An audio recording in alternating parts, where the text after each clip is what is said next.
For years, the quality of Taiwan produce seemed to be a well kept secret, a kind of if you know sort of thing.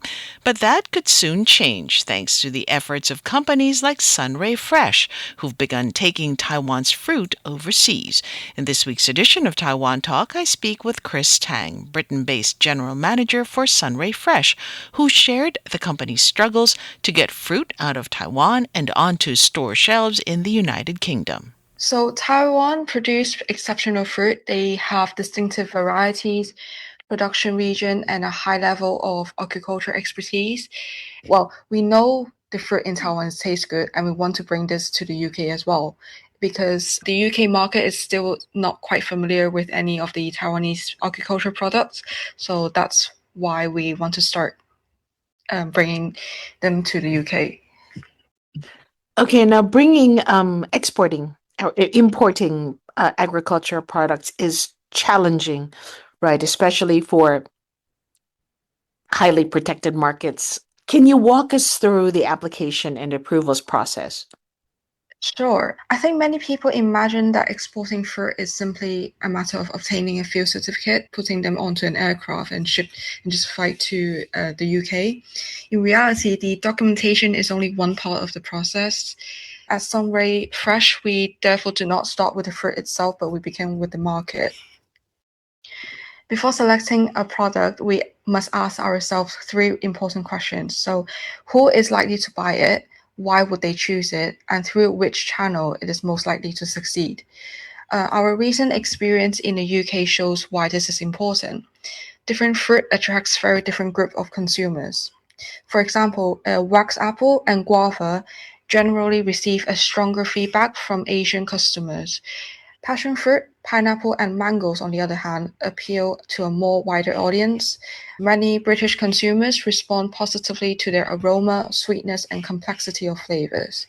One of the mango variety, known as Heixiang, they generate a particularly strong reaction. A number of consumers told us that they had never experienced that type of flavor before and were surprised by its richness and complexity.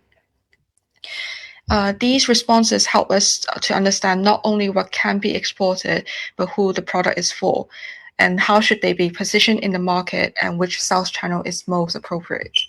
So once we identify a suitable product and market, we then assess a regulatory requirement for that specific fruit. What kind of help, if any, did you get from the Taiwan government with regard to getting this together? That's a wonderful question because I think it gives me an opportunity to explain how many people are actually involved in bringing Taiwanese products to the UK. Different organization plays different roles, and every stage is quite important. At the national level, government agency provides the regulatory framework, inspection system, and export infrastructure that makes international trade possible. The plant quarantine authorities play an important role in managing the export inspection process, and they issue the relevant phytosanitary certificate before the products leave Taiwan. And local agricultural department also play an important role. They help support growers, coordinate production region, promote local agriculture brand, and strengthen the connection between producers and overseas market. Farmers Association works very closely with growers as well. They help coordinate harvesting schedules, grading standards, packaging arrangement, communication between different parts of the supply chain. All of these creates the foundation that allows Taiwanese agricultural products to enter the international market. On the UK side, we are responsible for understanding the regulations, coordinating logistics, maintaining quality throughout the cold chain, managing custom procedures, and identifying the right sales channel for each product. We also spend a great deal of time speaking with wholesalers, retailers, restaurants, and consumers because understanding the market is just as important as understanding the regulations. In fact, one of the most valuable things we can do is to take that information back to to Taiwan. We can tell growers which variety consumers prefer, which sizes they work best, how the fruit should be presented, and what price range the market is willing to accept. I think this is one of the reasons why cooperation is so important.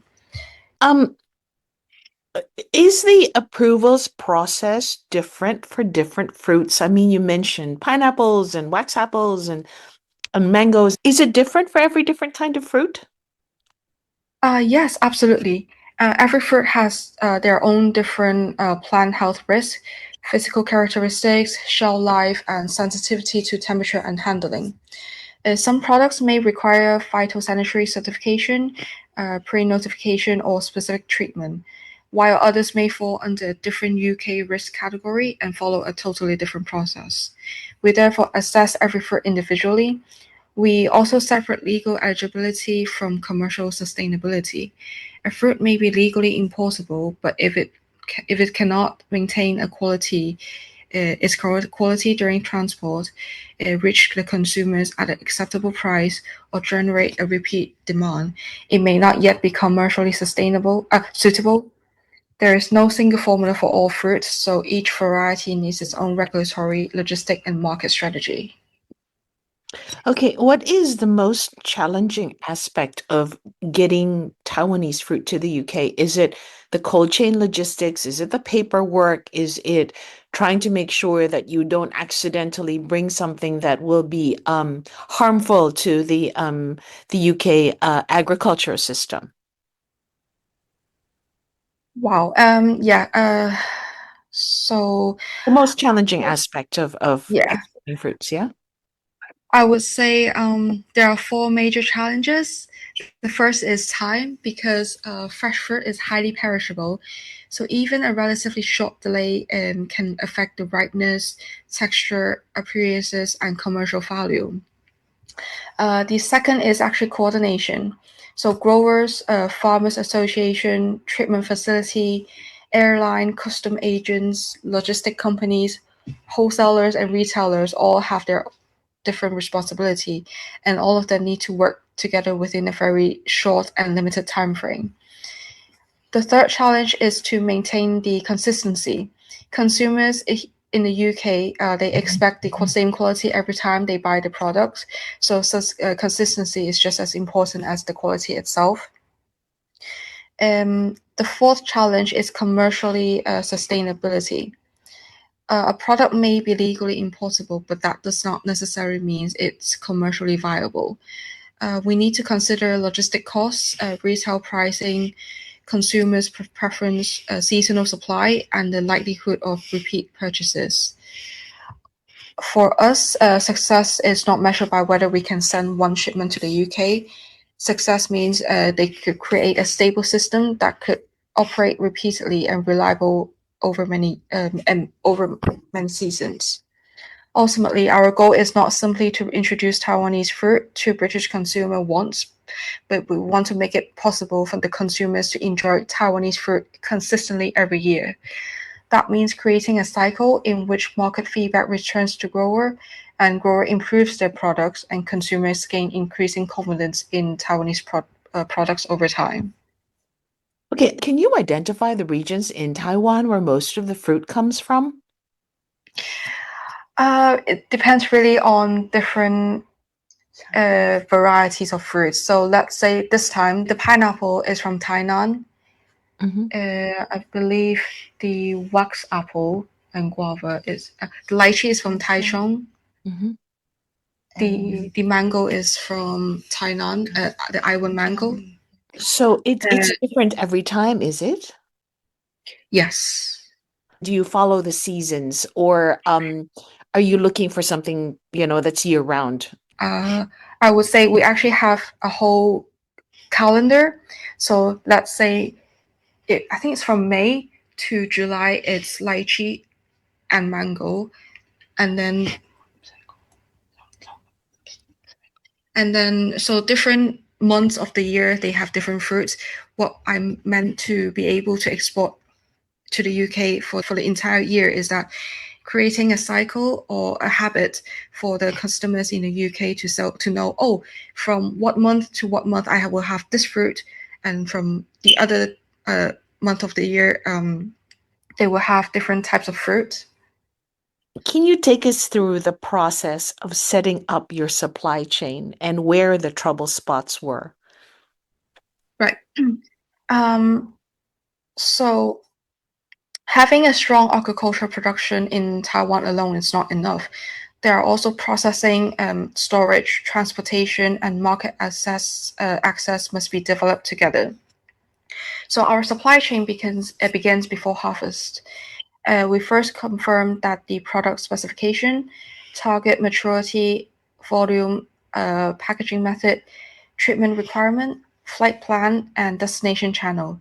The Growers and Farmers Association then coordinates the harvesting and product selection. The fruit moves through grading, cleaning, any required treatment, packaging, export inspection, cold chain, and airport handling. After that, the airline, transit airport, a UK custom agent, border authorities, a storage facility, a delivery operator, wholesaler, and retailer all becomes part of the same chain. During our first commercial shipment, the fruit traveled from Taiwan. They went through Frankfurt before reaching to the UK. At the time, Europe was experiencing a severe heat wave. So while the airport cargo operation was also affected by the staffing shortage and disruption, the mango and lychee could not be placed on the same onward flight to the UK, and therefore they have to arrive separately. At that point, our priority was not simply to preserve the original schedule, but it was to protect the quality and integrity of the products. We maintain communication with the airline and handling agents, confirm appropriate temperature control storage is during transit, monitor the revised flight arrangement and adjust the UK custom clearance and delivery plan. Because the two products arrived separately, we also had to decide whether to clear and distribute them independently or coordinate the timing in a way that protects the quality and control unnecessary handling and delivery costs. So once the fruit arrives to the UK, we do not immediately release it to the customers. We have to inspect them again, reviewing the external condition, temperature, ripeness, and overall sellability before arranging the distribution to the channels. So these experiences demonstrate why rigorous supply chain management is central to the Sunray Fresh brand.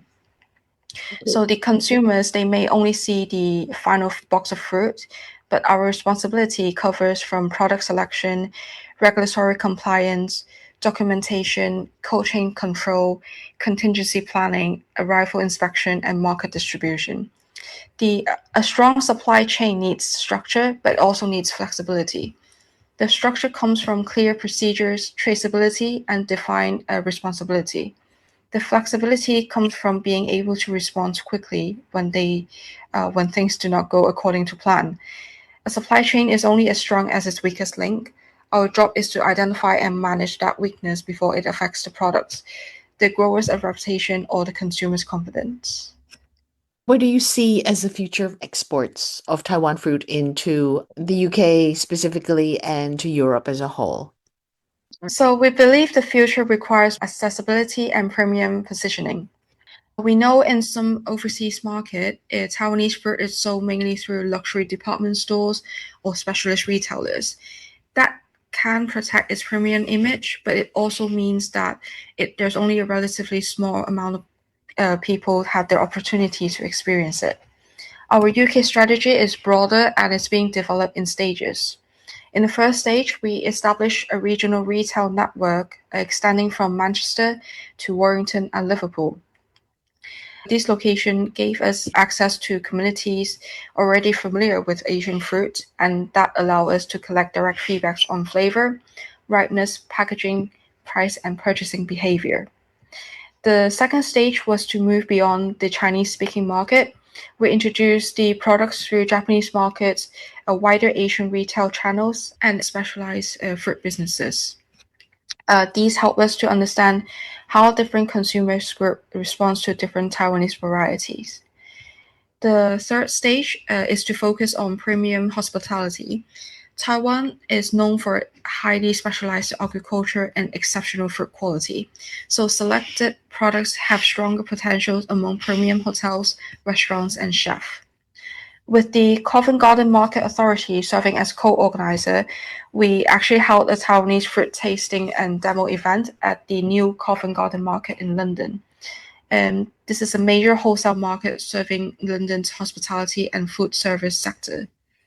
The businesses operating within that market generate more than £1 billion in combined annual turnover. This multi-channel approach is deliberate. Communities retailers create accessibility. Our long-term goal is not to confine Taiwanese fruit to either a mass market or a luxury category. It is to build the right market for each product while expanding overall recognition of Taiwanese agriculture in the UK and eventually the wider European market. You are listening to Kris Tang, General Manager of Sunray Fresh. I'm Hope Ngo. Thank you for tuning in.